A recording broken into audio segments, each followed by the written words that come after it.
Tere kõigile! Mina olen Julia ja me vaikselt alustame tänast veebikohtumist. Ma annaksin võib-olla minutikese veel aega viimastel osalejatel liituda meiega ja siis juba lähme täie hooga edasi.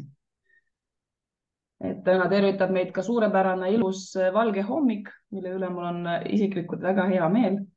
Talv on saabunud, jõulukuu on käes, mida veel võiks oodata. Ma tean, varsti on ka väike jõulupuhkus kõigile, et ilmselt seda on ka kõigil veel oodata. Täitsa huvitav oleks teada, kas te kooli vaheajal teete tunde või mitte, et võite täitsa chati kirjutada. Meie ujumiskoolis puhkame näiteks natukene jõule alustame ja siis 2. jaanuaril juba alustame taas. Huvitav, kuidas teistel on, et kas päris terve koolivaheaeg lapsed ei käi ujumas või ikka jaanuarist alustate ka. Kes viitsib, pange meile chati. Oleks põnev vaadata vastuseid.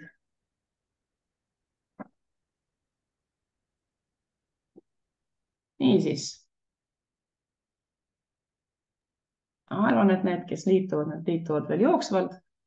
Eks pühapäeva hommik ongi selline, kus tahaks viimase hetkeni veel magada.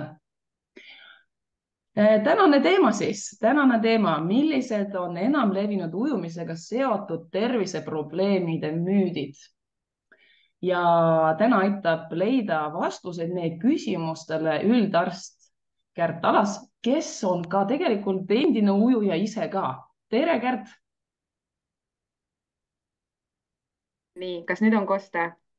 Ja, nüüd Ja on väga tere. hea ja võtsin maha selle mute'i. Nii, ühesõnaga, tere, minu poolt ka, olen endine ujuja, kunagi ammu Kalevi siseujulas veel ujunud koos Juliaga.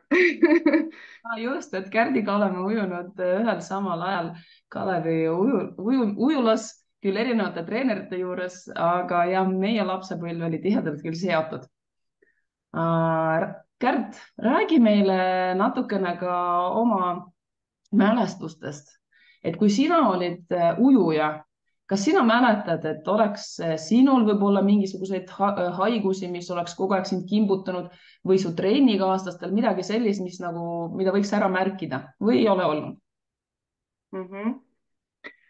Issand, hakkasin tõesti mõtlema siin üks päev selle peale, et kui Julia mind siia kutsus, aitäh selle eest, on nii auväärse publiku ees tõesti tore esineda. et, et ikka oli ja Juliaga just siin arutasime seda, et kunagi Kalevi siseujula aegu isegi pidi oma varbaid ette näitama, enne kui basseini lasti, et anti mingisugune kaart ja siis kassas nagu pidi seda näitama, enne kui siis pileti said või võtme. Et seda jalaseed, seda ikka oli, eks ole, ja endalgi oli ja eks sellest me siin ka nagu räägime täna kindlasti ja kui kellelgi on midagi küsida. No ikka neid nahaprobleeme, mäletan mu enda vend, kes ka ujus mingi aeg, tema oli sellise atoopilise nahaga ja temal igasuguseid hädasi sealt veest tuli külge, küll see atoopia ägenemine ja just tema sai ka need molluskid, millest me kindlasti täna räägime. ja ja eks ikka kõike oli ja ise ka meenutasin seda, et kui karm oli see nohu köhahaigusega siis nii-öelda trennipausi tegemine, et meil oli hästi levinud see, et need, kes olid natuke tõbised, vette ei läinud, need tegid üleval tribüünil siis hüket. et et see variant oli ja kuna mu enda treener siis lugupeetud Hilju Lillo, ma ei tea, teda vist ei ole siin praegu, ma ei tea, tema oli ka ju arst, spordiarst, eks ole, ja oskas alati siis nii-öelda öelda ka, et kes võib vette minna ja kes ei või vette minna. Ja sai seal tribüünil siis vaadata, kuidas teised ujuvad ja vahepeal mõne küki või kätekõverduse või kosmonaudi või midagi tehtud. Aga ise mäletan seda küll, et ükskord ma vist ikkagi läksin oma põsskoopa põletikuga ujuma ja siis see vana Kalev, see oli ju korralik 5 meetri sügavune, sukeldusin sinna põhja, noh nagu me ikka käisime treenerite ees peidus. Ja oi, milline valu sinna põske ja otsmikku ikka lõi, aga ega sellest ju ei rääkinud, sest et noh pidi ju trenni ikka edasi tegema ja nii ta oli, eks seal ikka leevenes kuidagi. ja mina mäletan ka täitsa seda aega, kui Kalevi ujulas pidigi näitama oma varbaid ette. Tõsi on, nii ta oli. Tänapäeval see muidugi on täiesti uskumatu, et keegi küsiks spaast tulekuga, et kuule, näita varbad ette, on ju, siis saad spa pileti soetada, et seda küll. Aga võib-olla me alustakski sinuga varba või jalaseenest, et kuidas ta levib, kas tõesti siis ujul on väga hea keskkond, kus seda saada? jah, et jalaseenega on selline lugu, et eks ta on, eks ole, niiske keskkond on see ujula ja see niiskus on üks just see riskifaktor, millega siis see jalaseende nakatumine läheb võimalikuks, eks ole. Lisaks juba, kui on mingid kahjustused seal juba nahal niigi ees, siis see seene infektsiooni saamine on ka tõenäolisem. Et just jah, ujula, aga mis ma ütlen, et kuidas nagu seda siis ära hoida, et üks asi kindlasti, et nende plätude kandmine, ma ei tea, kui tähtis see praegu laste seas on, et kas lapsed kannavad plätusid. Ma ei ole nii kindel, enda lapsele olen ikka üritanud jalga uhada, kui basseini läheb. Et eks ta ikka natuke aitab, et konkreetselt basseinis ma nüüd ei usu, et see seen nagu leviks, aga need pinnad, mis seal väljas on, eks ole, duširuumid, riietusruumid, et kui sealt keegi üle käib, eks vanuritel on ju väga sage, ei ole just võib-olla see nahaseen seal varba vahel, vaid just need küüneseened, mis tegelikult on sarnase seenorganismi tekitatud ja eks nendest küüntest ikkagi väga-väga sage on see vanurite seas ja vanurid ju ka käivad seal riietusruumides ja ei, mitte ainult vanurid, ma ei ütle, et neid on ka noorematel inimestel seda küüneseent ja et selle ravi on väga keeruline, kui nahaseen seal varba vahel paraneb paari nädalaga ära selle vastava kreemiga, et Lamisil nimeks või siis terbinafin, seda võite soovitada, kellel on probleem. Et võib-olla tõesti laps, kes on nüüd nakatunud sinna see varbaseenhaigusesse, ta võiks olla ikkagi mõned päevad võib-olla eemal trennist, hakata ravima seda ja kui ravi on juba alustatud, siis ütleb mõne päeva jooksul ikkagi see nakatamine nagu väheneb märkimisväärselt ja ega ta ei pea nüüd olema seal 2 nädalat kodus, eks ole. Mm -hmm. Et ikkagist plätud jalga, et see võiks natuke kaitsta neid ja, jalgu ja ka. mis hästi oluline on veel, et kindlasti peale trenni korralikult kuivatada need varbavahed ära, et see niiskus sealt nagu ära saaks, et varbavahed kuivaks ja niimoodi ka puhtad sokid jalga ja niimoodi see tõenäosus ikkagi väheneb märkimisväärselt. Et lapsed kindlasti ei viitsi sellega tegeleda, sellega korraliku kuivatamisega, et läheb märgadesse jalgadesse kantud sokk peale ja et jah. Mm -hmm. Väga hea, seda tõesti. Sa küsisid, et kas tänapäeval lapsed kannavad plätusid. Meie küll oma poolt kindlasti soovitame, kuna niimoodi me hoiame ära ka need libisemise kukkumised. Et Just. reljeefse tallaga plätuga on palju turvalisem kõndida basseinis kui paljajalu. Seega tegelikult ujumise algõpetuse siis nagu soovitus on küll võtta plätud alati kaasa, aga jah, kuivatamist tuleb lastele õpetada, tuleb rõhuda selle tähtsusele, et sellega jäävad kõik lapsed hätta. Mäletan, et isegi kui olime väiksed, mida mina nagu mäletan terviseprobleemidest, et ma ütlen ausalt, et ma ei ole väga palju olnud haige, mul ei ole kunagi olnud jalaseend. Küll aga sügelised ükskord mul olid ja ei tea, kust saime kusjuures, et seda ma küsin ka veel sinu käest. Aga mida mina mäletan, et me käisime ju kogu aeg märjad juuksed peas, et müts pähe ja talvel niimoodi koju sõita trammiga oli täitsa okei. Jõudsid koju juurde, siis juuksed olid kui jääpurikad, onju. Aga ei Yeah. olnud haige kusjuures, et ma ei tea. ei mäleta, et oleks nagu palju haige olnud, et kuidagi nagu pääsesime sellest. Aga räägi sügelistest, see on selline, mulle endale nagu tundub üsna nagu võõras. Ma olen küll ise põdenud seda lapsepõlves ühe korra ja siis meil tegelikult oli päris mitmel trennikaaslasel. Aga kas seda ka saab basseinist või? Ma jällegi usun, no neid uuringuid on väga raske ju teha selle kohta, et kas ta nüüd vees levib. Ma millegipärast arvan, et ta ikkagi ei ole see vesi see koht, vaid on täpselt need muud ruumid, eks ole, seal rätikute jagamine, mingite treeningvahendite jagamine, no füüsiline kontakt teise inimesega, et sügelislest jah, niimoodi nagu levib ja aga nendega on jällegi see lugu ka, et on päris nagu tõhusad ravimid olemas kreemi vormis ja apteegis saadaval ja kui nüüd ikkagi see ravim on tehtud ja hügieeninõuetest nagu kinni peetud, et tegelikult ta ikkagi paraneb üsna hästi ja seda ravi peaks tegema siis kogu pere ja kindlasti need hügieeninõuded, eks ole, et tuleb kõik riided, voodiriided, kõik pesta kuuma veega korralikult läbi ja kõik noh, muud ihuriided, mida on kantud viimaste ütleme, nädalate jooksul, eks ole, et noh, seda ringi nii-öelda koomale tõmmata. Et ja jah. kui me lähme nende nahaprobleemidega, siis kohe tulevad ju molluskid peale, et ma olen ise saanud mitmelt vanemalt ikka kõne, et näete, et nüüd me enam ei saagi ujumas käia, et me oleme saanud molluskid ujulast, et see on nii kohutav koht, et see ujula on nii must, kohe seostatakse, et see ujula, kus me käime, on siis nii must, sest seal olid need molluskid saadud. Et mul alati on ka see küsimus tekkinud, et kas tõesti ujulast ja ujula puhtusest see sõltub.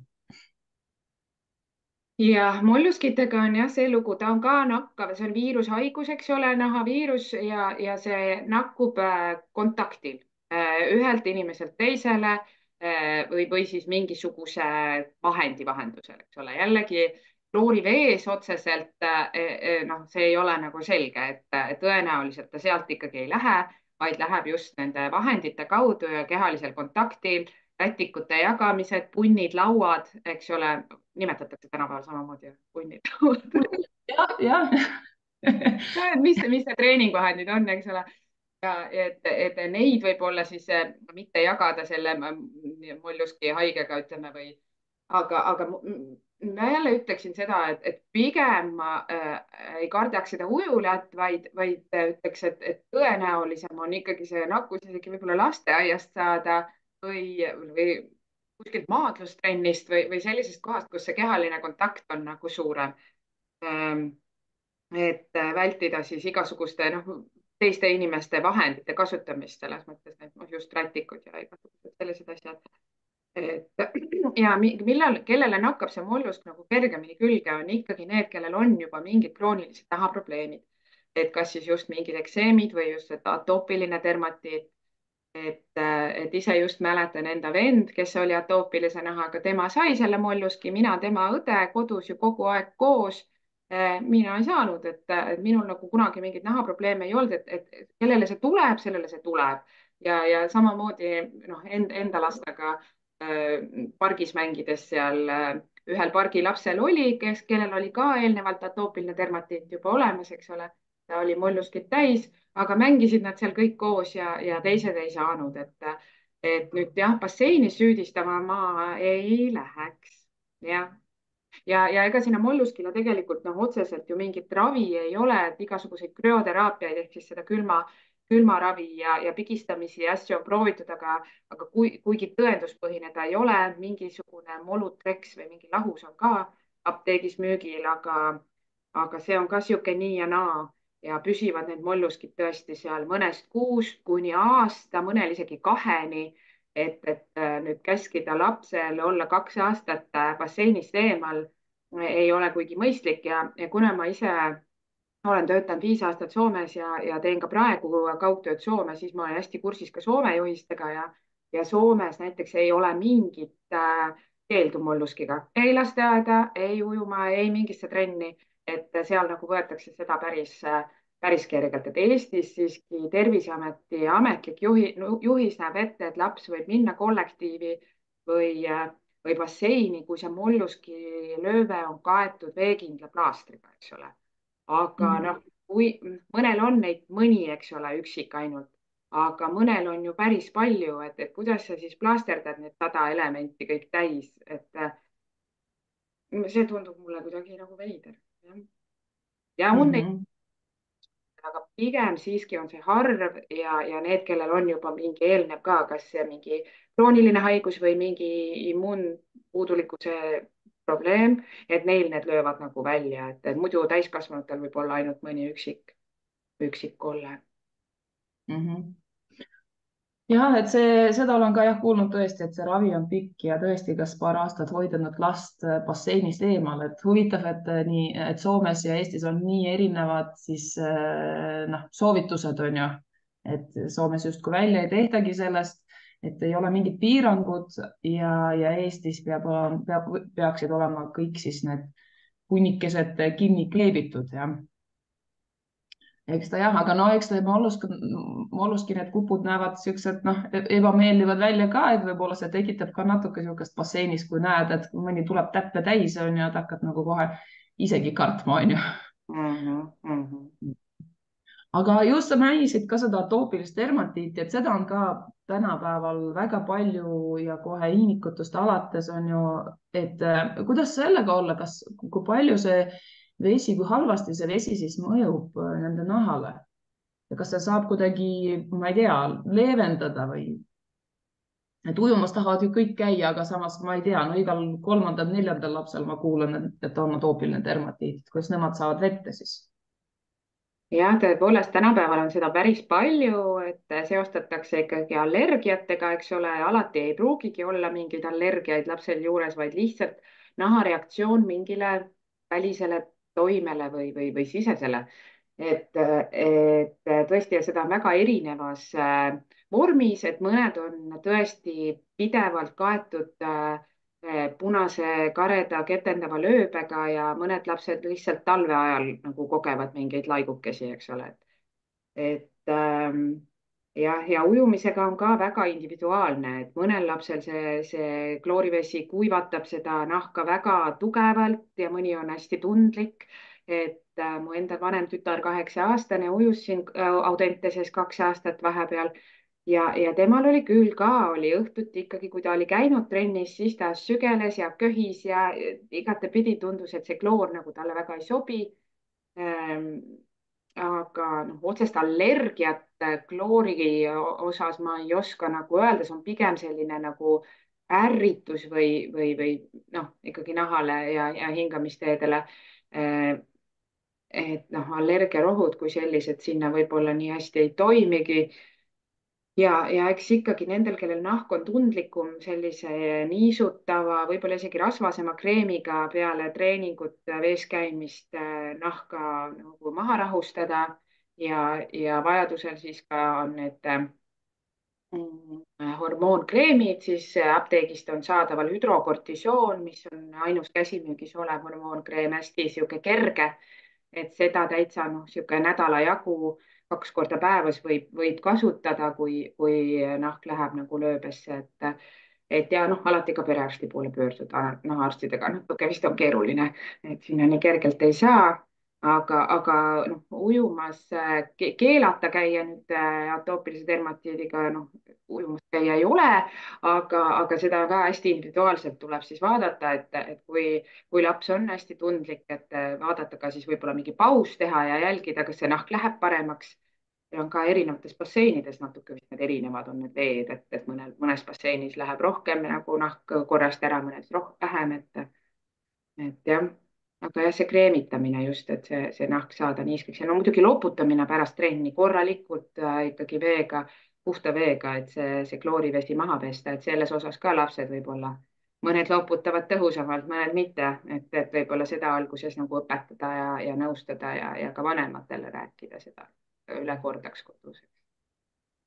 kuidas sa ise arvad, kas kloori nüüd peale trenni, kas veega loputamisest piisab või peaks ikkagist need, kellel on probleemsem nahk, ikkagist pesema seebiga? ja see seep peaks ka olema siis selline võib-olla tundliku naha seep, eks ole, selline ilma lõhna ja värvaineteta, eks ole, mingi selline neutraaltüüpi või mingi apteegitoode selles suhtes, eks ju. et noh, see tavaline seep võib-olla, mis hirmsus kõva lõhnaga on, see ka ärritab, eks ole, nahka, et mõnedes ujulates on seina küljes need seebid, et need on ka sellised, mõnele sobivad, mõnele mitte, eks ole. et eks seda noh, lapsevanemad saavad ise kodus hästi testida, et milline pesuvahend sobib, milline mitte. aga noh, muidugi jah, kui head need kreemitajad lapsed seal ujulas on, see on nagu kahtlane, et võib-olla siis, kui koju lähevad, et siis nagu kodus. ja. Muidu ma olen ise kuulnud, et mõned vanemad on sellisel arvamusel, et kui last nüüd sisse kreemitada enne ujumist, et justkui see kuidagi nagu hoiaks ära selle vee, kloorivee halva mõju nahale. Mis sa sellest arvad? ei, ma sellist ei ole isegi nagu kuulnud ausalt öeldes. ma mõtlen, no mingil määral see kreem ju imendub, eks ole, naha sisse ära sügavamale.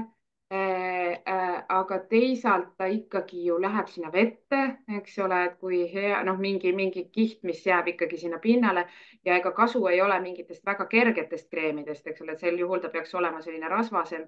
ja kui see õlikiht seal basseinis ujub, ma seda pigem ikkagi pärast, eks ole, et loputada üle ja siis kreemitada.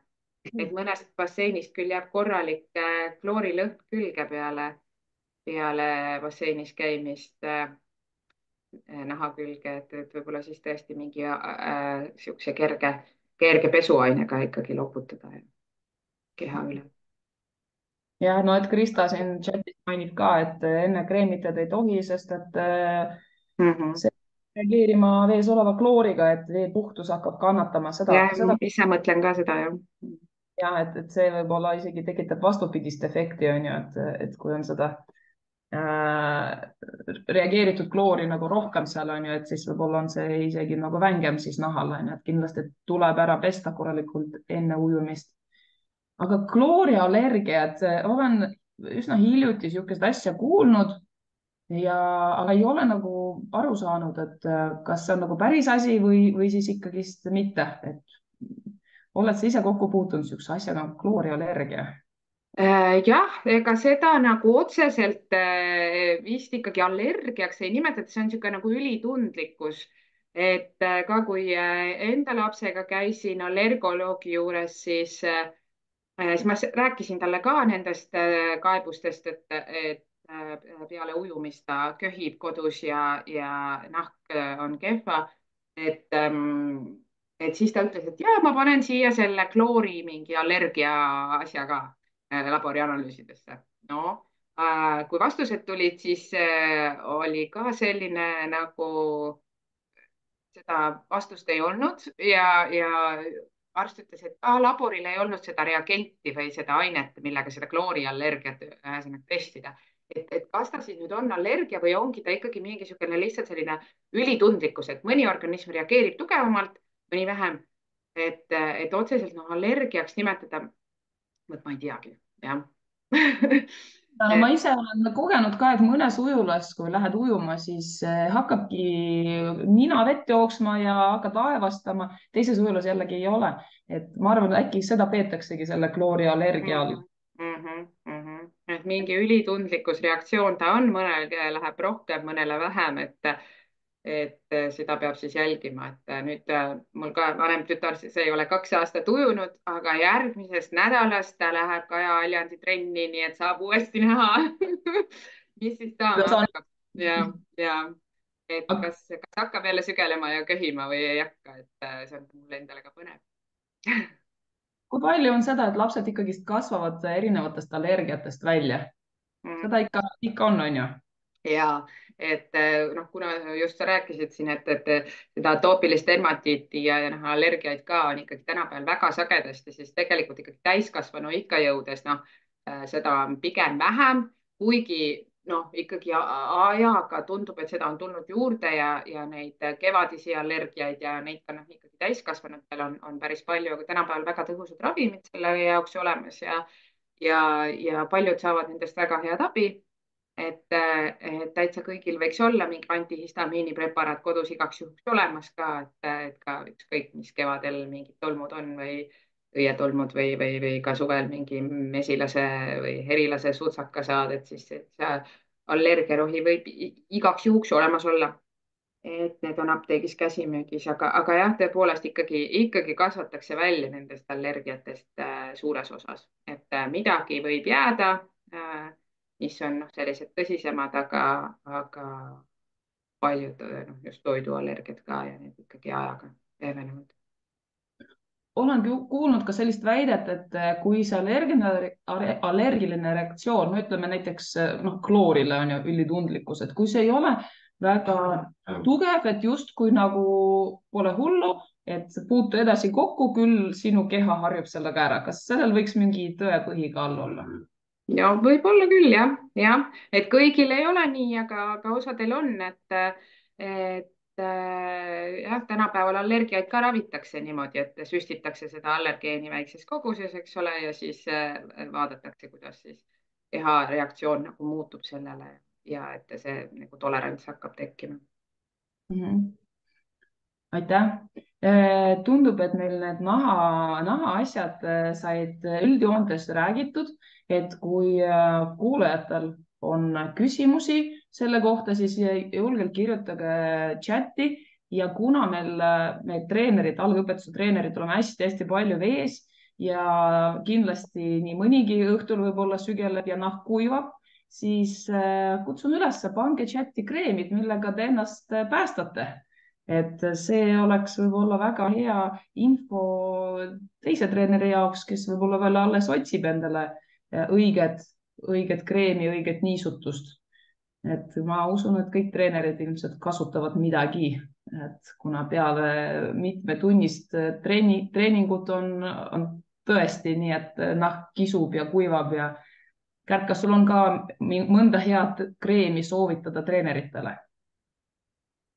jah, need baaskreemide valikud on apteegis tänapäeval ikka päris laiad ja need ongi tegelikult noh, täpselt iga inimese nahk on erinev, kellele sobib mingi aine rohkem, kellele vähem, et see ongi täiesti selline katse-eksitusmeetod et milline kreem sobib,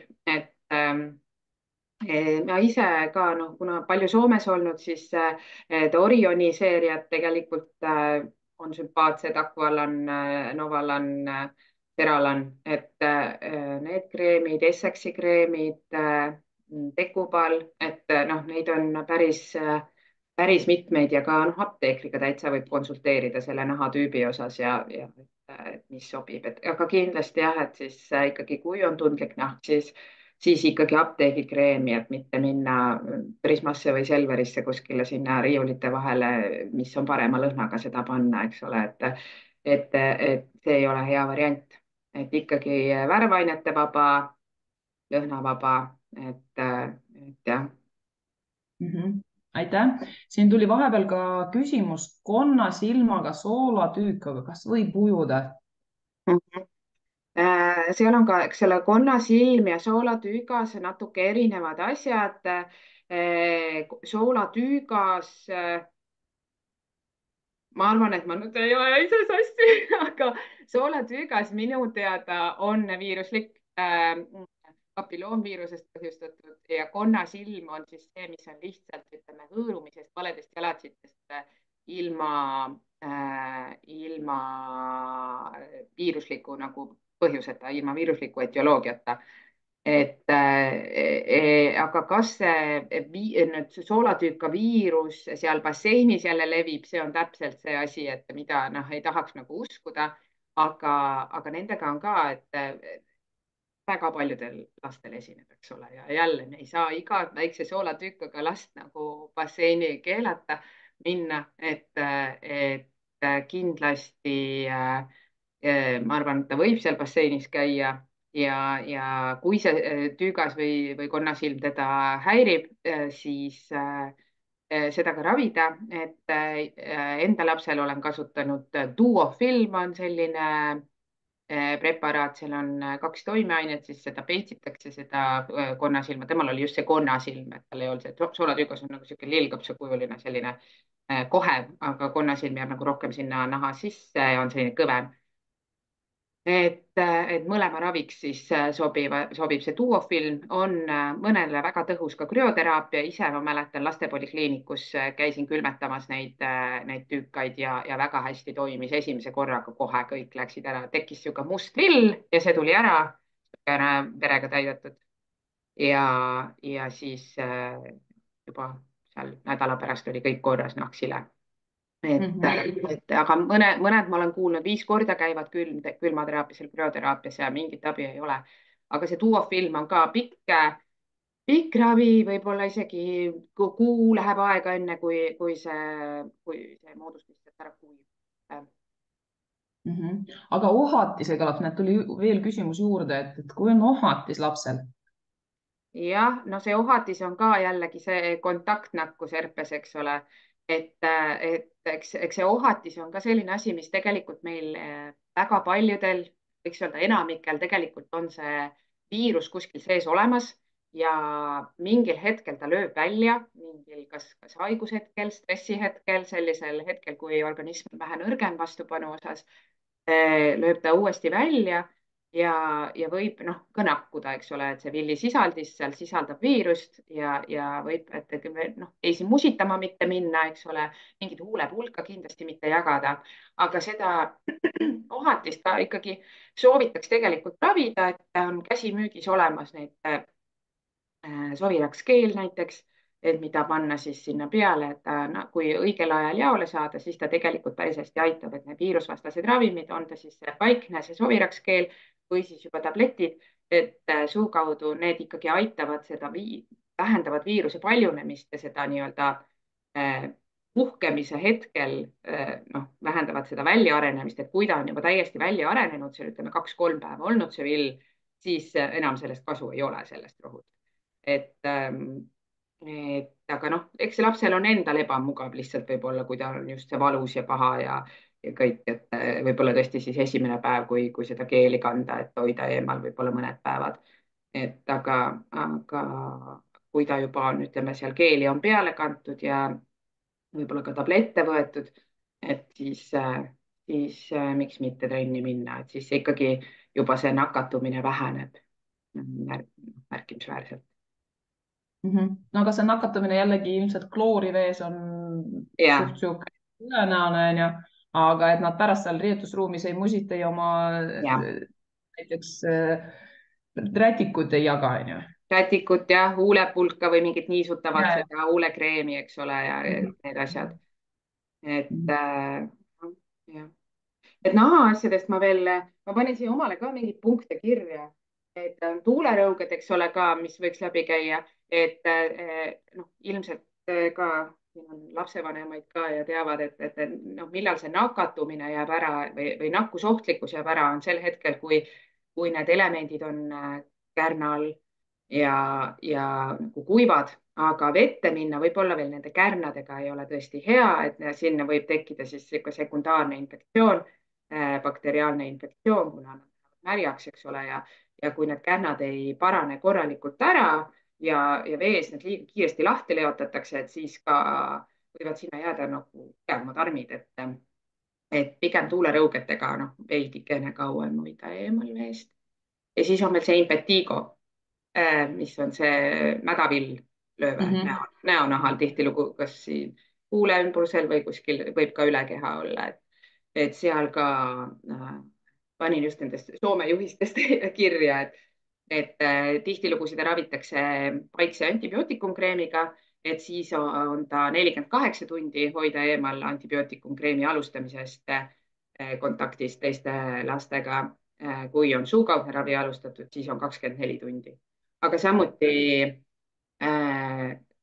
need on, ütleme, siuksed kollektiivi lubamise kriteeriumid, aga veega on, kuna jah, tegemist on jällegi, eks ole, siukse nagu lööbega, et üldiselt impetigo paraneb väga hästi ilma armideta, aga just ka, et liiga vara mitte sinna vette lasta, et see mädane kärn võiks ikkagi olla nagu eemaldunud enne, kui vette minna.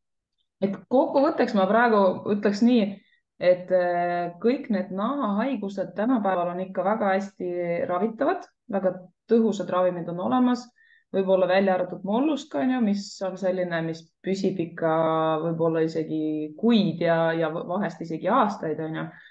ja nende nakatumine vees on üsna ebatõenäoline, aga rätikud ja kõik isiklikud asjad võiks hoida nagu enda kasutada, et mitte jagada teistega. Ja kindlasti ka varbavahed korralikult ära kuivatada. Kas midagi tuleb veel siit soovitustest, et kuidas siis ennast hoida, teisi hoida? ja esimesed päevad siis jah, ravi alustamisest esimesed päevad siis võib-olla olla eemal veest, on ju. Mhm. Kui Just, jah. üldistada kõiki, mis me oleme rääkinud, siis oleks vist need sõnumid. Jah, et kui on juba mingi ravi alustatud, eks ole, ja ravi üldiselt on tõhus, et siis kohe juba esimeste päevadega siiski see nakkusohtlikkus üldiselt väheneb, eks ole, kui on mingid nakkuslikud haigused. Ja edasi on juba selline enesetunde järgi, et eks lapsevanem, treener näeb seda ära ju kohe lapsest, et kas ta on nüüd treeniks valmis või ei ole. Et jah, hästi palju on see individuaalne, jah. ja mis ma siis, millega me siis jätkame, mõtlesin ka selle peale, tänase teema peale ja mul tuli meelde, et kui ma kunagi, muidugi juba aastaid tagasi käisin õppimas treeneri EKR 5 eksamiks ja läbisin üldaineid, siis oli üks selline eraldi teema, kus me siis rääkisime erinevate spordialade siis terviseprobleemidest. Ja ujujatele siis, ujujatest räägiti siis nii palju, et nende suuremad probleemid on silmapõletikud ja kõrvapõletikud. Et noh, tol hetkel iseenda peale, oma nagu ujujasõprade peale mõeldes mõtlesin, et noh, ei tea, et minul ei ole selliseid muresid kunagi olnud. Noh, ma mõtlen sagedamini kui teistel näiteks klassikaaslastel, kes ei käinud ujumas ja no võib-olla see silmapõletik oli jäänud kunagi sinna materjalide sisse sellest ajast, kui veel ei kasutatud ujumisprille võib-olla, ma ei tea. Et räägime nendest, et kas tõesti kõrvapõletikud, silmapõletikud, et kas on siis ujujate lemmikhaigused? Jah, silmapõletikute osas ma isegi jah, ei tea nii väga seda seost. Ütleme jah, võib-olla siin on mõeldud pigem seda allergilist konjunktiviiti võib-olla, mis on siis selle silma sidekesta põletik, selline mingist just mingi ülitundlikkuse probleem, et need on erinevad, siis läheb silm punaseks, ta kipitab, sügeleb, aga ta ei aja rähma. Et seda nagu raviks pigem sellise kunstpisaraga. Aga eks see võib-olla tõesti see klooriärritus pigem silmale tõesti, mis tänapäeval ikkagi prillide kasutamisel väheneb märkimisväärselt.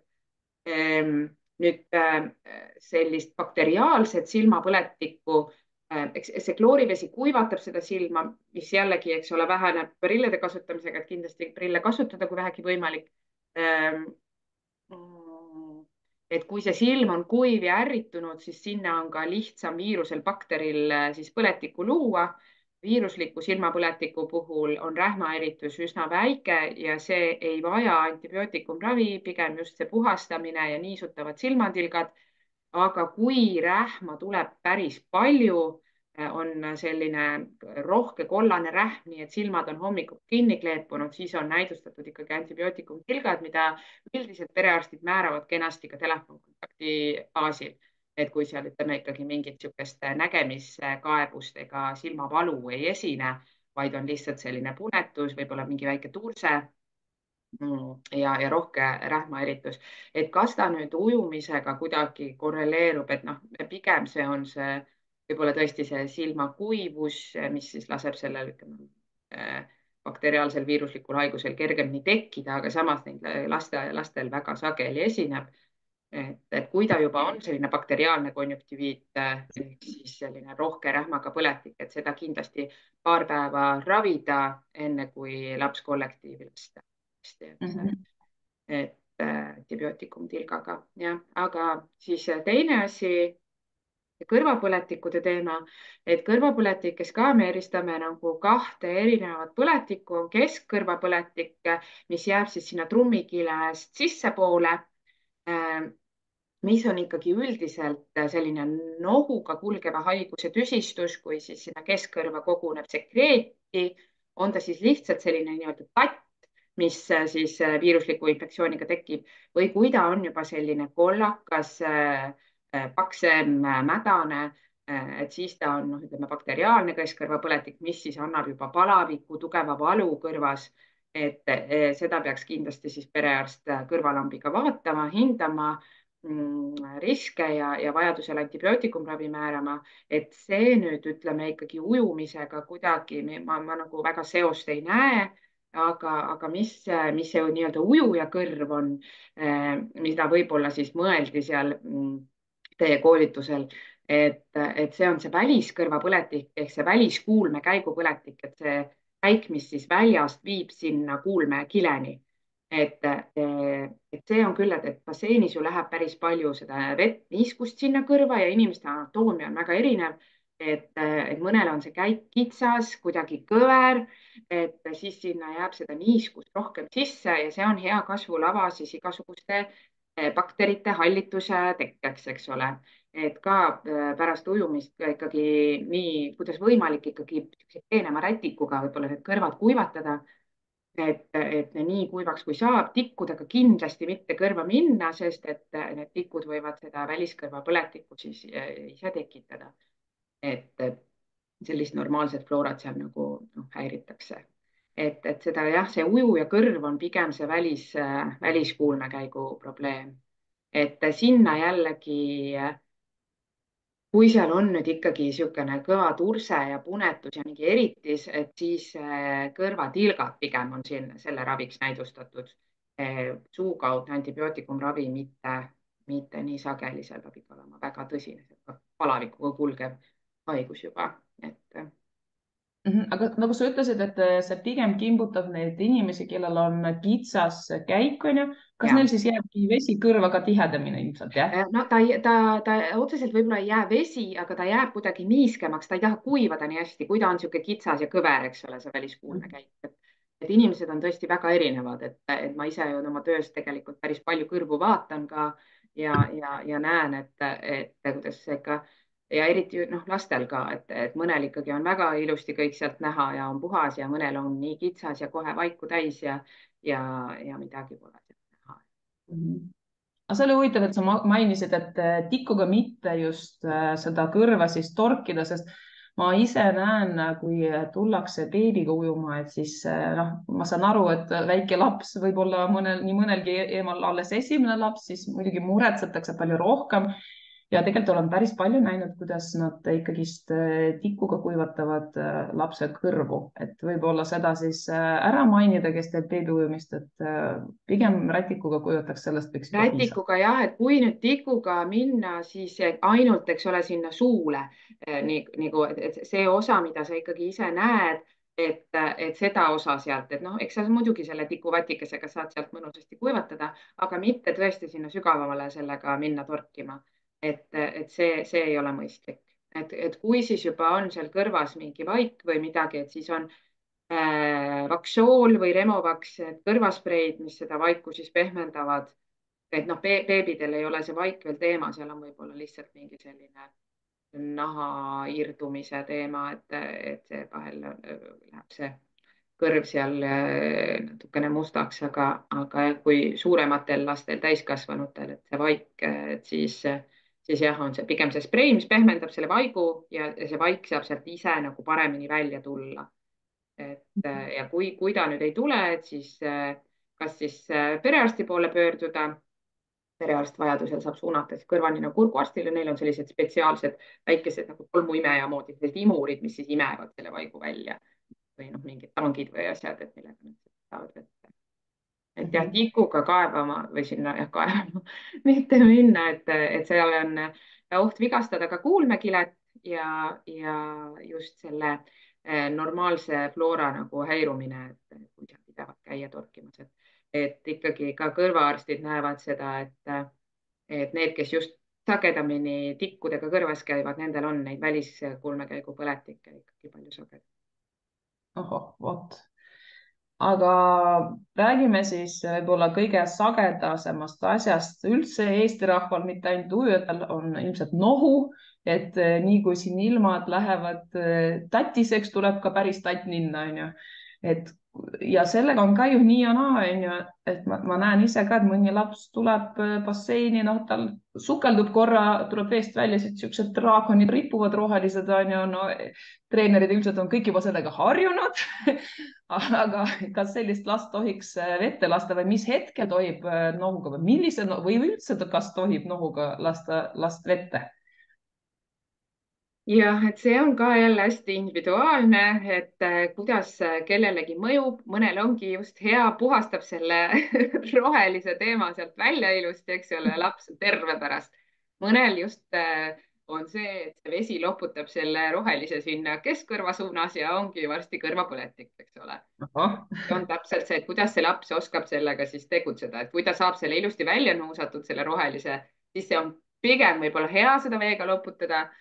Kui ta kipub selle hoopis sisse tõmbama, siis on põsskoopad, keskkõrv võivad nagu saada kannatada. et, et jah, ma olen kuulnud ka enda kolleegidegi seas, et viivad mõnusalt siukse järelnohuga lapse spaasse, et siis loputab läbi ja on kõik hästi, on ju, jah, aga mina ikkagi ütleks jah, et enesetunde järgi, kui laps on ikkagi haige, nuuskab, nohus, silmad vilavad, on niisugune väsinud, no siis kindlasti ju ei saada teda ujuma.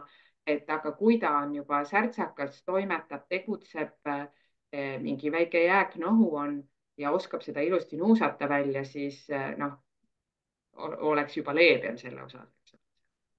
Tegelikult ka köhaga on ju, et tihtipeale meil võib jääköha olla, ma ei tea, kuu äkki, võib-olla rohkemgi, ikka köhatame ja köhatame, et kuidas siis olla, et mis hetkest võiks nagu mõelda selle ujumise peale ka juba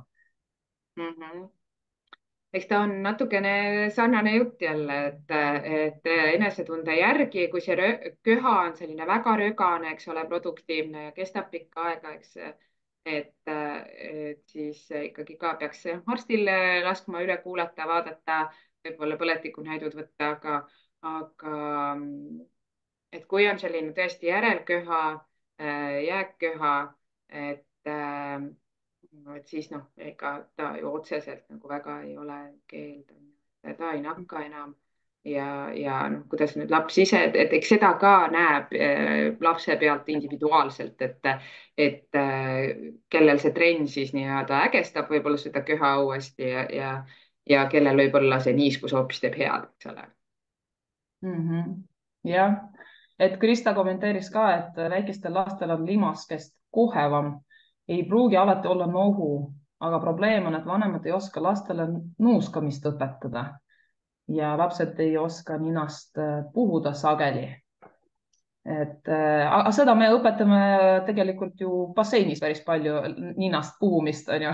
Et siis jah, ma olen isegi kogenud, et räägid lastele, nüüd puhume ninast välja vee all, et ninast teeme mulje, siis vaadatakse suurte silmadega, kuidas, no kuidas sa nuuskad, no täpselt niimoodi ongi tegelikult, on ju. Aga mitte kõik tõesti ei oska seda, et sellega tuleb natuke vaeva näha. Seda küll niimoodi on. Ja pärast on neid jah, rohelisi lante, on ju. Ninast, neid me näeme küll ja eks see treeneril peab olema niisugune tugev närv ja kuidas on siis vähene okserefleks.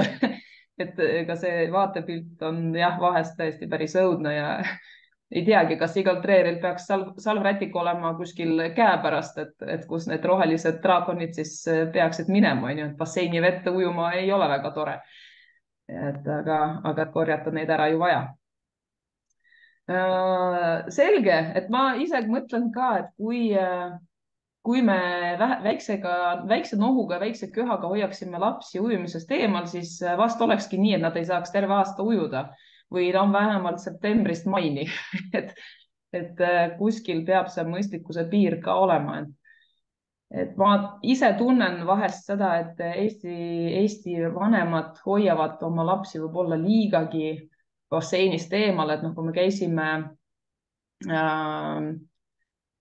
issand jumal, Islandil siis konverentsil, siis me käisime ka ühes munitsipaalujulas ja siis vaatasime, kuidas asjad seal on. Et mis pani meid imestama, et noh, Islandil on niimoodi, et neil on kuumaveeallikad igal pool ja basseinid on ehitatud lahtiselt, et lahtine bassein +4 oli siis too hetk väljas, tugev külm tuul, lahtine bassein. No, vähe sellest, et beebid olid küll katuse all, aga beebibasseini kõrval oli kohe uks, mis viis välja, mis käis kogu aeg lahti-kinni ja sealt tuli kogu aeg külma õhku sisse. Kedagi ei häirinud. ja koolilapsed jooksid õues ja lasid liumäest alla selles mõttes, et nende jaoks oli see nii okei. Meie letisime seal, issand jumal, kuidas nad seda teevad, et jooksuga, sooja basseini jooksuga välja. Ja kui me pärast ujumist siis hoolikalt ennast kuivatasime, sest väljas oli tõesti vastik ilm, kuivatasime juuksed, toppisime mütsid pähe, kapuutsid peale, sallid ümber, läksime välja, siis vaatasime, kuidas kohalikud siuksed 7-8 aastased lapsed palja peaga, hõlmad lahti ja jalutasid koju, et et uskumatu. Huvitav, kas nad ei olegi haiged, harjunud äkki või täiesti uskumatu. Aga mis me veel oleme, millest me veel ei ole rääkinud, on kõhuviirused, et neid on ka tegelikult päris palju. Oma laste pealt võiks öelda, et mööduvad kiiresti, et umbes 24 tundi on sihuke kehva ja siis on justkui nagu terve. Et kuidas nad on, millal nemad võiksid siis inimeste sekka ja ka trenni minna? Et tegelikult jah, et need okseviirused tõesti, need kulgevad väga erinevalt, et mõni laps ainult ju oksendab tõesti, kõht ei lähegi lahti, aga mõnel on niimoodi, et oksendab seal 1-2 päeva ja siis on mitu nädalat kõht lahti, eks ole. Et noh, seda kõhulahtisust kindlasti siis ka jälgida, ravida ja ütleme, et ikkagi ta võiks olla kuskil paar päeva ikkagi kaebusteta, enne kui ta läheb kollektiivi. Et see eriti ohtlik, nii-öelda nakkusohtlik on just selline kõhulahtisusega väike laps, kes võib-olla seda enda hügieeni ei oska nii hästi pidada. Et ka lasteaeda näiteks, et noh, see tõsisem ju okseralli on läbi, eks ole, aga siis ikkagi kõht on natuke lahti ja käib seal lasteaias vetsus, eks ole, et kui puhtana ta seal hoiab ja kuidas ta need käed ära peseb ja kõik need lingid pärast ja et tegelikult selle okseviiruse edasikandumiseks on vaja väga väikest kogust viirust, et isegi on öeldud 5 viiruspartiklit juba piisab selleks, et teine nakkuse saaks. Et tõesti selline kõhulahtisusega laps ikkagi võiks olla kodus ja paar päeva teda hoida kodus. Nüüd väljaheitega see viirus ikkagi eritub päris pikka aega, isegi kui see äge kõhulahtisus on möödas, siis sellise isegi tahkemas väljaheites võib seda viirust veel olla mõne nädala jooksul. Aga tõesti, et siinkohal on hästi oluline see hügieen, eks ole, kuidas pärast siis puhastatakse ja ka igapäevane pesu, eks ole, et edasi nagu ei kanduks. Et noh, oksendavat last nüüd keegi basseini ju ei saada, eks ole, aga jah, et kui ta käib seal tualetis, eks ole, korralikult õpetada, et siis ikkagi nagu seda puhtust hoida ja pärast kohe käed korralikult seebiga pesta. Et seal pühkides võib mõni väike viirusosake ju kätele sattuda ja et ta seda edasi ei kannaks kuskile, on see kätepesu just väga oluline.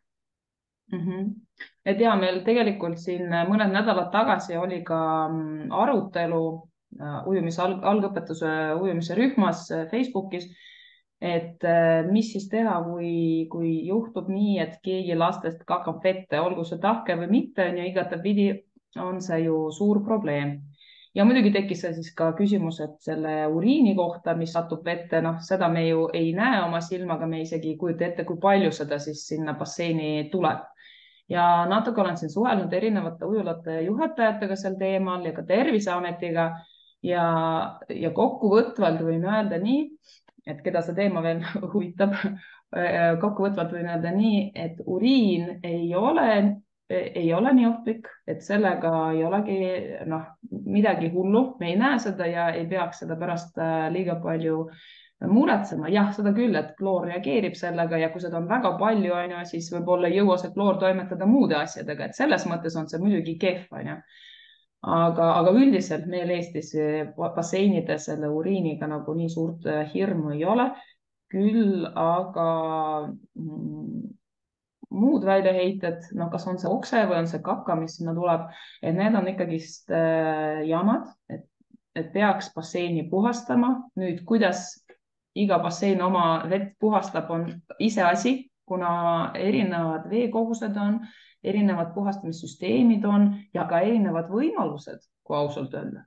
Et mõni bassein on vastanud, et nemad vett välja ei vaheta, et lihtsalt korjavad kokku seda, mida nad leiavad neid tükke, kas nüüd sõelaga või siis lasevad selle masina põhja, kui see ära vajub.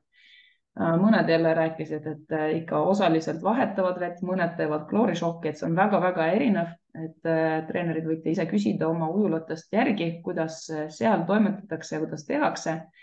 Ja ka Terviseameti poolt olid muidugi kõige rangemad reeglid, et ikkagist koheselt kõik inimesed basseinist välja ja kuniks siis see vesi on korras. Küll aga on üks aga, et selleks, et saada teada, et basseini vesi on korras, peaks seda veeproovid saatma Terviseametile ja läheb kuni 5 päeva või 5 päeva vähemalt läheb proovide tegemiseks. Nii et ma ei kujuta ette, et meil mõni Eesti bassein oleks 5 päeva kinni nüüd sellepärast, et paraku nii vist ei ole. Aga jah, et need väljaheited on tõesti probleem, nii et igal juhul haige laps peaks koju jääma ja noh, seda enam kui kõht lahti on, siis ta ju siis see tuleb palju kergemalt, see kaka sealt on ju, et võib-olla ei suudagi ennast kontrollida. Aga noh, ma loodan, et vanemad on ikkagist nii palju teadlikud ja targad. Ja meil siin aeg hakkab küll tiksuma lõpupoole. Üks teema oli veel kõhuussid, et kuidas nendega on, kas nendega ilmselt ka ei tohiks vette minna nüüd, jah? jah, ussidega on see lugu, et need on tänapäeval ka väga hästi ravitavad, et kui nüüd lapsevanem, treener, kes iganes märkab, et seal midagi on, kas sügelus või tõesti kuskil ussi, eks ole, et siis on kohe telefonikõne perearstile, et perearst kirjutab välja kiire ravimi Vermox ravimi nimeks ja kiire ravi, 1 tablett lapsele ja ka kogu perele ja teine tablett 10 päeva pärast siis kaebusega lapsele. Et tegelikult ta tapab selle ussi seal päris kiiresti ära. Me räägime nüüd praegu, eks ole, nendest tavalistest naaskelsabadest, nendest pisikestest ussikestest. Need on väga levinud lastekollektiivides, tõesti perearsti töös ka igapäevaselt seda näeb ja lapsevanemad ka kindlasti kokku puutunud. No, et kõik lapsed saavad, aga ikkagi suurem enamus mingil eluetapil. Ja kui seda esimene tablett on nüüd sisse võetud, siis tegelikult kuskil 1 kuni 1,5 ööpäevaga ikkagi need ussid hävinevad ära seedekulglast. Et see tablett on nüüd selline, mis ei imendu eriti vereringesse, et ta teeb oma töö ära seal sooletraktis ja nii kiiresti, kui see tablett siis jõuab suust sinna pärakusse, nii kiiresti, ütleme, see asi, see rohi seal teeb oma töö ära ja noh, selleks kulub tõesti kuskil ööpäev, 1,5. Et need ussid on sealt surnud, aga muidugi ka korralik hügieen, eks ole, käib asja juurde. Et noh, tegelikult ma vaatasin ka Soome juhis on see, et kui laps on ravimi saanud, siis võib ta kohe kollektiivi minna. Aga kui nüüd ikkagi talupoja mõistusega võtta, siis päris kohe ei laseks, et ikkagi see 1 ööpäev võiks olla eemal. Et see ei ole palju. Ei kindlasti mitte. jah, Et jah. minu kogemus on pigem see, treeneri kogemus, et tihtipeale lapsi hoitakse liiga kaua just veest eemal. Et tahetakse, et enam üldse nohu ei oleks, üldse kõhe ei oleks ja et nagu muretsetakse võib-olla üle või väga kardetakse, et jääb uuesti haigeks, kui läheb basseini. Et noh, mina oma laste puhul võib-olla just natuke teistmoodi, et kui julgem lapsevanemad, no nüüd on juba vist hästi, et nüüd võiksime juba minna, et kui see ei nakata kedagi enam, siis küll see enesetunne paraneb aga noh, ma ka endine ujuja on ju ja noh, kuna ma ise ei ole kogenud seda, et ujumine teeks mind kuidagi haigemaks või vastuvõtlikumaks haigustele, siis võib-olla see mõjutab ka minu sellist seisukohta. Et kuidas sina lased oma lapsi ujuma, sul on ka 2 imetoredat last, kes käivad ujumas, on ju. Et kuidas sina, sa oled ka veel arst lisaks, et jah, et vanem laps on 8-aastane ja tema on suur spordisõber ja suvel ujub ta hilissügiseni meres. Ma vaatasin siin mingeid pilte, et 5. oktoober on ujunud meres et ta on väga-väga hästi karastatud meil. Ja ei, ma tõesti väga nagu ei muretse, et jah, et kui ikkagi niisuguse mägedam faas on läbi ja mingi jääknohuke on ju, et siis läheb. Aga muidugi, eks iga vanem näeb seda individuaalselt oma lapsest, et tõesti mõni võib-olla jääbki nagu haigemaks, et kuidagi see ujumine on nii suur koormus lapsele, et ja suur stress võib-olla, et see noh, võib mingi tüsistuse tuua, eks ju. Aga mõnele ei tee midagi ja teeb ainult head, täpselt ongi. Et jah. Väga tore. Ma ei tea, kas meil on praegu ka Triinu Teesalu-Enok olemas meiega. Triinu, tee häält, kui sa mind kuuled. Triinu, täiesti olemas. oi, väga hea. Tere, tere. Ja tere, oota, ma ütlen siin selle videot kahjuks tööle ei saa mingil põhjusel, ei taha siin koostööd teha. Pole hullu, me kuulame päraselt ja sinu käest tahaksime võib-olla natuke infot saada diabeedi kohta.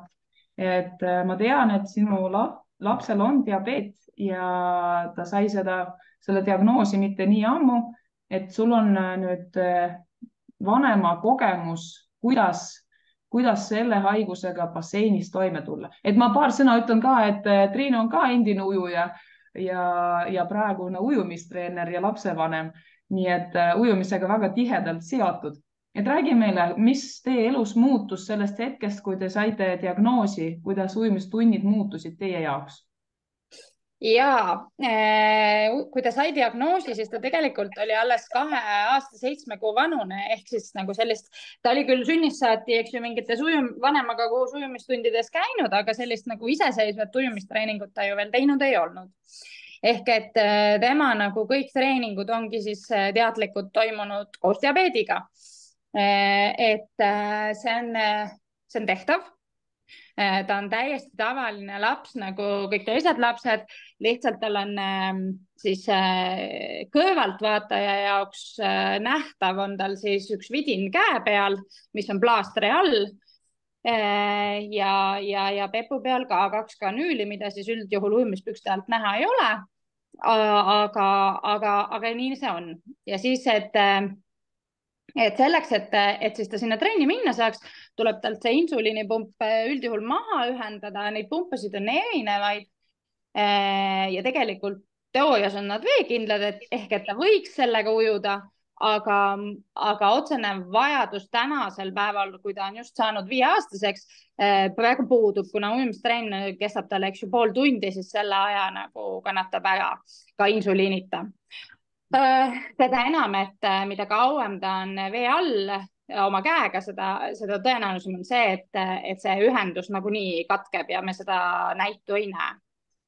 Aga ujumistrennis või üleüldse ükskõik millises trennis, vahet ei ole, eks ju, on ikkagi see oht, et veresuhkur võib väga madalaks minna, mis on siis probleemiks nagu lapsevanemale ja treenerile ja noh, lapsele endale loomulikult ka, eks, eelkõige. Aga mida siis nagu treeneri vaatevinklist peaks jälgima, olekski see, et kuidas see laps nagu käitub, kui tema käitumises toimub mingi väga suur muudatus silmnähtavalt, eks ju, kas tal tundub või paistab olevat halb või siis ta muutub väga käitumiselt näiteks agressiivseks või vastupidi apaatseks või need inimestel on erinevad need käitumised, kui neil on väga madal veresuhkur, eks ju.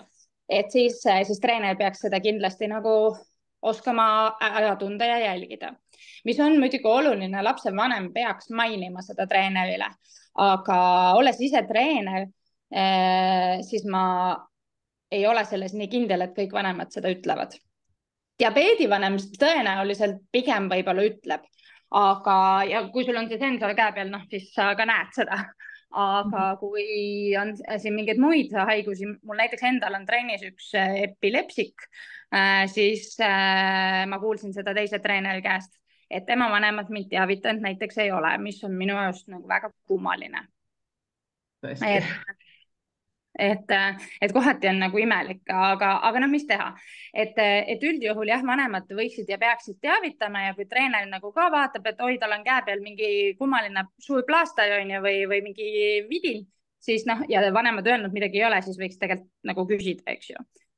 aga ma ei tea üldse, kui palju nagu väikelapsi täna diabeediga nagu ujumistrennis käib, mul see statistika puudub, aga suuremate laste seas on neid küll.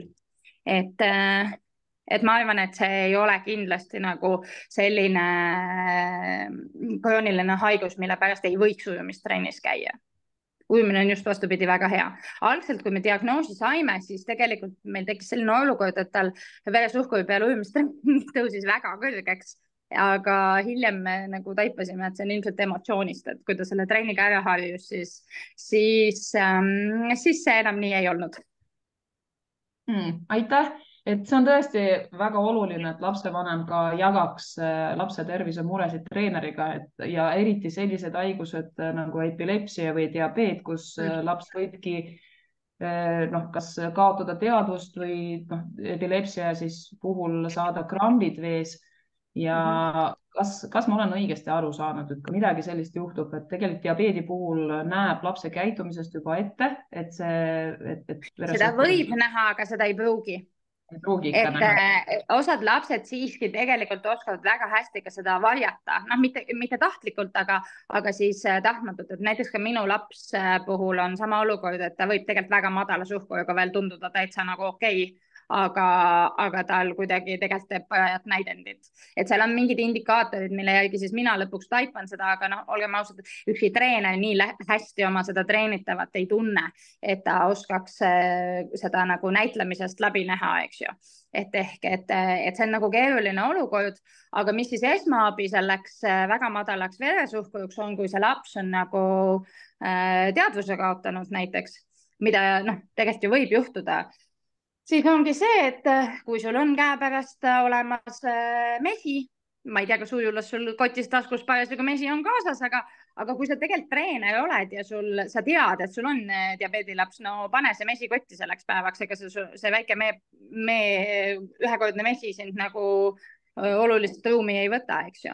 Aga see on väga selline, tegelikult võiks see sellel lapsel endal kaasas olla, et seda siis määrida nendele igemetele ja limaskestadele sinna suhu, et hambaid mitte siis nagu liigutada lahti, eks ju, tal võivad samamoodi olla epilepsiale sarnased krambid, et seda mett määrida võimalikult palju, eelistatult, kui vanemad ei ole juures, kutsuda kiirabi. Ja paljudel võib olla ka kaasas selline süstal, mis on siis nii-öelda elustav, aga seda treener niimoodi kasutada ise tegelikult ei oska.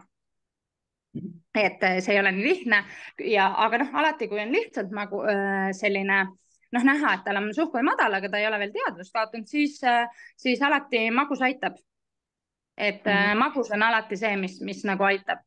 Ja tegelikult ka just hiljuti siin kuulsin ühel konverentsil sama ka kõrge suhkru kohta, et kõrge suhkru puhul, et võõras inimene, kes teab, et on diabeet, ei tea kunagi, kas tal on kõrge suhkru või madal suhkru, siis magus aitab alati nagu välja.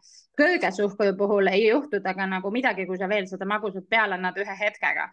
Küll aga madal suhkru ühe hetkega on nagu eluohtlik, eks ju.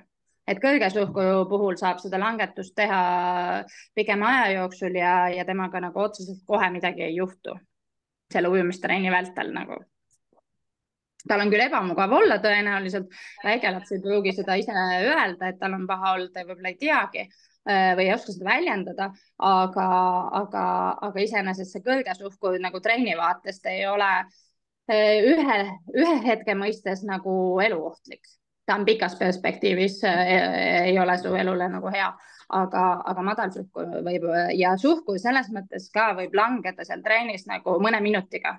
Et ma olen ise seda näinud paar korda, kus suhkur võib tõepoolest mõne minutiga langeda üsna healt tasemelt väga kiiresti, väga madalaks.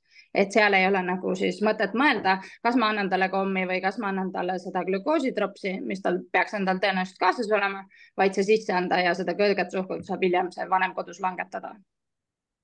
Seda oli väga hea teada, et vahet ei ole, kas on madal või et sina nagu kõrvalvaatajana, treenerina ei tea ju, kas on võib-olla kõrge sa või ei võta madal. seda otsust vastu, et kui sa näed seda, et tal peaks näiteks olema see näit seal telefonis või siis selle pumba peal või noh, kus iganes see näha, eks ju, olenevalt tema nendest vahenditest või sa oled näpust talle teinud või ta on ise teinud selle veresuhkru mõõtmise ja sa tead, et see on madal, noh, siis on nagu kindel, eks ju. Aga kas sul sel hetkel seda aega teha on või on sul vaja seal see elu päästa, siis mõttekam on see midagi magusat talle sisse lükata ja kui on mahl aitab ka väga hästi, et kui on näiteks mingi kõrremahl või asi kaasas ka väga hästi, kui ta on veel teadvusel ja saab neelata, eks ju. Aga nüüd tuli küsimus ka veel astma ja epilepsia kohta. Kärt, kuidas sina arvad, et mina olen käinud esmaabi-koolitusel ja muidugi epilepsia hoog oli ka üks teema. Ja et mida sellega teha, meile küll soovitati nii, et treenerina siis sa hüppad vette ja hoiad seda inimest, kellel on hoog vees, nii et ta saaks hingata, et vees on justkui krambitada kõige ohutum, ei saa ennast kuskilt ära lüüa. Et mis sina arvad, kas niimoodi võikski toimida, kui tuleb epilepsia hoog? Et jah, eks epilepsia on natukene selline keeruline haigus selle nii-öelda e-spordi osas, et võib-olla sellist last, kes on hiljuti selle diagnoosi saanud ja ravi ei ole veel päris paigas, on turvalisem ikkagi vette mitte treeningusse lubada, nagu kui lapsevanem juures ei ole, eks ole. Et tänapäeval on siiski ka epilepsia osas on päris head ravimid olemas, mis siis need hood ikkagi ära hoiavad niimoodi, et nad jäävadki ilma hoogudeta üldse, võib-olla mõni üksik hoog aastas, eks ole. Et esimene asi on ikkagi see koostöö raviarstiga, et neuroloog siis, kes epilepsiat jälgib ja ravib, peab oma sõna selles kohas ütlema, et millist sporti lapsel on turvaline teha. Aga kui ta tõesti on saanud pigem siis hoovabaks ja on saanud neuroloogilt loa e-sporti harrastada, et siis ikkagi kindlasti peab treener seda teadma, et tal see diagnoos on, et tal need ravimid on. Ja ikkagi seda last nagu veidi tähelepanelikumalt ikkagi trennis jälgima. Ma tean, et see on keeruline, et lapsi on palju trennis ja kõik, aga ikkagi ta on natukene selline eritähelepanu vaja. Et nüüd selle esmaabi osas, vot ma ei olegi kusjuures käinud ühelgi koolitusel, kus sellest oleks juttu, aga ma arvan, et see Julia, sinu välja pakutud variant on tõesti päris hea, sest et see üldiselt see epileptiku hoog, eks ole, raugeb mõne minutiga ja ta tuleb nagu nii-öelda tagasi ja võib-olla see tõesti ei jõua teda sealt veest välja viia, sest krambitavat inimest, ütleme, veest transportida, ma ei tea, kas igaüks saab sellega hakkama. Et tõepoolest, et ta saaks hingata, eks ole, et hingamine toimiks, et kuidas sa seda nagu seal vees kontrollid. Ja kui juba ikkagi põhja on vajunud, on ta sealt ikkagi vaja välja tuua. Et see on tõesti tegelikult päris keeruline asi. Et jah. Aga mis astmaga seoses, et astmahaiged tavaliselt neil on oma piip kaasas ja kui midagi on, siis saavad seda kasutada.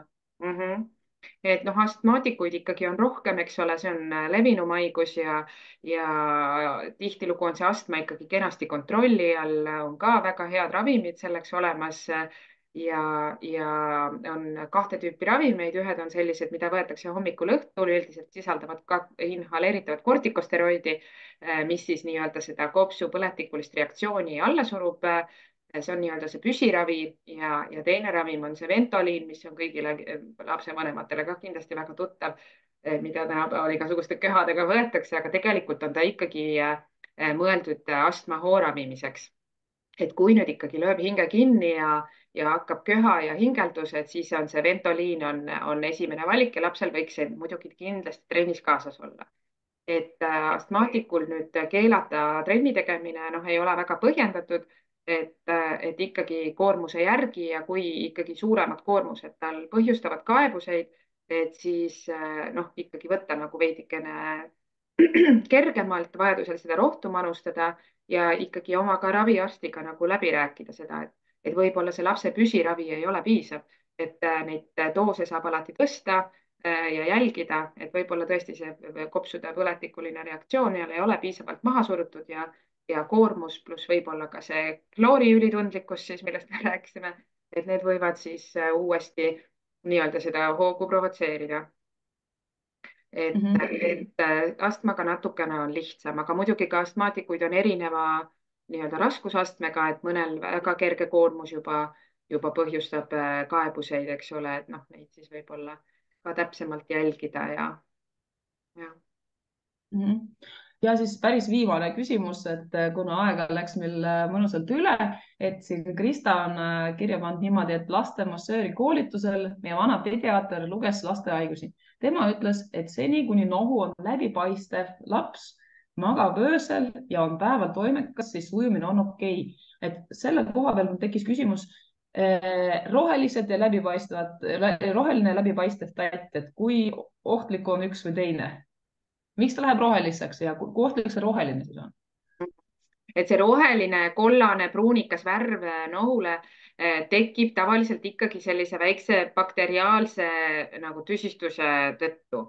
Et noh, kui ta on ikkagi niisugune roheline ja pruun selline see tatt, eks ole, et siis ilmselt mingi bakter on ka seal toimetama hakanud ja tema seda värvi annab. Viiruslik nohu, allergiline nohu, need on niisugused läbipaistvamad. Noh, viiruslik nohu võib ka lõppfaasis selliseks kollakamaks minna, aga ikkagi noh, kui ikka väga tugev värv, siis on mingi väike bakteriaalne tüsistus seal ka juures. Et see ei tähenda, et see alati antibiootikumravi vajaks, et korralik nuuskamine, eks ole, ja puhastamine, see on nagu kõige A ja O. Et aga jah, et eks seal oma tõepõhi on muidugi sees, et aga noh, eks siinkohal on jälle see just, et see enesetunne mängib siin rolli, et kui ta on toimekas, jaksab teha kõike ja see nohu teda meeletult ei häiri, et siis keelata. Et siis ei ole ka teistele ohtlik see nohu sellisel juhul, jah? No ütleme niimoodi, et kui ta on ikkagi ägedas faasis viiruslik nohu ja see on niisugune läbipaistev, et ta võib ikkagi olla nakatav, aga kas ta nüüd täpselt läbi selle basseinivee on nakatav, pigem on ta, eks ole, nagu siin Covidis on juttu olnud palju aevastamise ja köhimisega levivad need aerosoolid, kas ta nüüd vees levivad täpselt, ei tea, pigem mitte. Aga jällegi on see, et noh, neid viiruseid sa võid saada igalt poolt, igal hetkel, et keegi need saab, keegi ei saa, aga noh, ikkagi need varukasse aevastamised ja kõik need asjad, et need ikkagi tuleks läbi õppida. Aitäh sulle, Kärt, täna sai päris palju rääkida haigustest. Nii et lõpuks ma tahan kõigile soovida ainult tervist, eriti praegusel ajal, et praegu on päris paljud inimesed haiged. Kas sul on mõni hea nipp, kuidas enda tervist hoida kõikidele treeneritele? Mis sa arvad, mis see kõige tähtsam oleks? Ma ei tea, positiivset meelt säilitada ja ikka ise ka liikuda, eks ole, ja hoida ennast tervena, magada piisavalt, et ikkagi oleksite puhanud ja võtke ikkagi seda D-vitamiini, millest räägitakse palju, et ikkagi oma töös ma näen ka, et ma võtan neid analüüse ja inimesed ei võta või ei ole nende D-vitamiini tasemed piisavad, et see ka natukene seda immuunsust maha tõmbab, kui see D-vitamiini tase ei ole piisav. Eli kapslitena, tilkadena, võib-olla mitte kuivatabletina, sealt ei imendu see D-vitamiini hästi.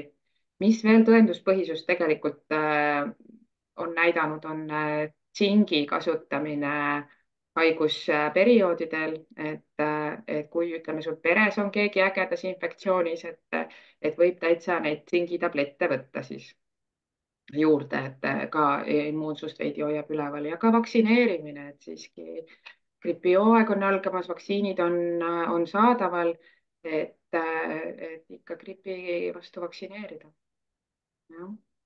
Aitäh, selge, et isegi vitamiini soovitused, tsink ja D-vitamiin. Jah, et ütleme sellise positiivne meel, jah. Jah, et sellistest multivitamiinidest ka ei ole väga palju tõenduspõhisust, et need kuidagi aitaksid nagu turgutada immuunsust, et noh, võib-olla D-vitamiin on ka, aga kui sa ikkagi sööd päevas puuvilju, marju, siis ikkagi inimene saab selle C-vitamiini koguse kätte ja kes just ei ole vegan 100%, see saab ka muud vitamiinid kätte ja tegelikult kui normaalne toitumine on ka kõige alus, eks ole, et tervislik mitmekülgne toitumine. Aitäh sulle, Kärt, tänaseks selle teemaga lõpetame. Paari sõnaga räägin, mis teema tuleb siis järgmiseks. 7. jaanuar on meil siis järgmine kohtumine juba uuel aastal. Rõõmsalt saame kokku, oleme puhanud ja positiivsed ja siis räägime ujumisvahenditest. Räägime sellest, kas rohkus või minimalism, kumba teie eelistate, kas peaksime ostma kõik vahendid ja kasutama neid hästi palju erinevaid või pigem oleks sihuke neid vähem, aga kasutaks laste fantaasiat rohkem. Võib-olla saame näidata teineteisele, mis vahendid olete ise meisterdanud või kuskilt ägedaid asju ka tellinud. Teretulnud on kõik vahendid, mida saab võimalikult mitmekülgselt kasutada. Nii et nüüd on teil terve kuu aega natuke mõelda, vaadata, mida te ise seal trennis teete, et 7. jaanuaril saame omavahel siis jagada neid ideid, kohti, kust asju soetada ja oma mõtteid sellel teemal. Et ma tänan teid ja soovin teile imeilusat jõuluaega, toredat aastavahetust. Loodan, et enamus saab ikka tsipakene puhata ja koguda ennast ja ka muidugi tervist kõigile. Ilusat nädalavahetuse jätku. Aitäh sulle, Kärt, ja aitäh, Triinu.